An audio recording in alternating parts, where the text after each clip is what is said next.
ইতিমধ্যে আমাদের মাঝে বাংলাদেশ ইসলামী ফ্রন্ট ছাত্র সেনা যুব সেনার নেতৃবৃন্দ উপস্থিত হয়েছেন।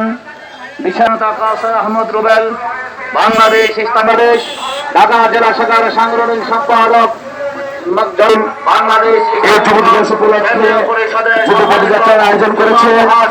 আমরা আপনি সেখানকার নেতা, আন্তর্জাতিকভাবে আপনি প্রতিবাদ করুন, জাতিসংঘে নিন্দা প্রস্তাব জানান, সংসদে ফ্রান্সের সন্ত্রাসী রাষ্ট্র সেই ফ্রান্সের বিরুদ্ধে নিন্দা প্রস্তাব আনুন।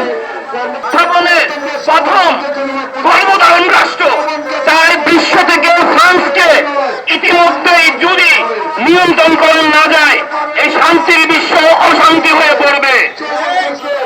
প্রিয় মুসলিম কোন স্বাধীন রাষ্ট্র তার সার্বভৌমত্ব নিয়ে শান্ত দেখেছে, তখনই তো পারে না। সবচেয়ে বড় পানের জায়গা তার মা বাবা হৃদয় থেকে যাকে বেশি ভালোবাসে, আমার নবী, আমার পানের নবী, বিয়ের নবী, জিন্দা নবী হযরত মুহাম্মদ সাল্লাল্লাহু আলাইহি ওয়াসাল্লাম। তাই বিশ্বকে পুরো জঙ্গিবাদে পরিণত করার জন্য ফ্রান্স আজকে রাষ্ট্রীয়ভাবে হযরত মুহাম্মদ সাল্লাল্লাহু আলাইহি ওয়াসাল্লাম বিরুদ্ধে কর্মসূচি দিয়েছে। কষ্ট লাগে, অবাক লাগে। ইন্টারন্যাশনাল ইসলামী সংগঠন কোলায় আজকে এখনো মামলা হয়নি। আমাদের পিছাছি কোনো জায়গায় ফ্রান্সে কোনো পিছা যাবে না, ফ্রান্স থেকে কেউ এখানে আসবে না। বিশ্বের এক গড়ের একটা রাষ্ট্র নেওয়ার জন্য, ফ্রান্সকে এক গড়ে একটা রাষ্ট্র করার জন্য মাননীয় প্রধানমন্ত্রী আপনি ভূমিকা নেন। আপনি ভূমিকা নেন, না হলে এই দেশের মুসলমান তার অভিশাপে নিতে বাধ্য হবে। খুব অবাক লাগে,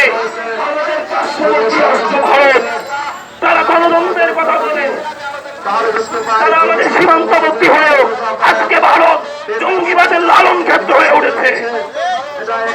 ফ্রান্সের পক্ষে ভারত চাইছে, প্রত্যেকটা মুসলিম রাষ্ট্র যখন সোচ্চার ছিল ফ্রান্সের বিরুদ্ধে, আমরা জানি খুব নগ্নভাবে ভারত সরকার ফ্রান্সের পক্ষ নিয়েছে। মাননীয় প্রধানমন্ত্রী ভারতের দিকে তাকিয়ে যদি এই মুসলিমদের পক্ষে কথা না বলেন, এটাই আপনাকে নিতে হবে। ভারতকে সময় বেঁধে দেন। ভারত থেকে যদি ফ্রান্সের দূতাবাস থেকে না প্রত্যাহার করে, বাংলাদেশ থেকেও ভারতের দূতাবাস প্রত্যাহার করার জন্য আজ আমরা এসেছি কোন রাজনৈতিক উদ্দেশ্য নয়, কারো ব্যক্তি স্বার্থের নয়। আমাদের মাওলা, আমাদের হৃদয় ঠিকানা কোন কারণেই ধৈর্য ধারণ করতে পারবে না। প্রিয় সমাবেশ, আজকে এই সমাবেশ থেকে সবার বয়সের পক্ষ থেকে একটা কথা বলতে চাই। মাননীয় প্রধানমন্ত্রী, আপনি এখনই ফ্রান্সের দূতাবাসকে